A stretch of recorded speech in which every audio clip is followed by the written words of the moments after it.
একটা কাহিনী মনে পড়ে আর কি, সত্য আমার সাথে ঘটছে। তো আমি সৌদি আরবে বসা ছিলাম, তো বাঙালিরা তো যেখানেই দেখে ওইখানেই মিডিয়ার যুগ।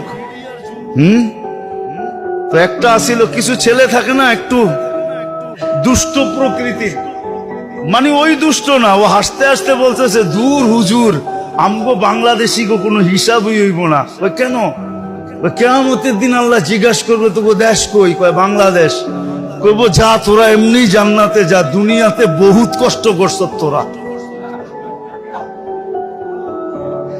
এমন হাসি পাইছে আমার যে আসলেই তো দেখেন না, আমরা এয়ারপোর্টে যাইতে কত কষ্ট, আইতে কত কষ্ট, এইখানে কত কষ্ট, দেশে গেলে কত কষ্ট। আমাকে কষ্টের তো শেষ নেই, আর কি হিসাব নিব আমাগর থেকে? তোর কথাটা আমার ভালোই লাগছে, হাসতে হাসতে একটু মজাকি টাইপের ছেলে। আমি বললাম যে না, তুই সুন্দর বলছ, আমার ওয়াজ হয়ে যাবো এটা দিয়া।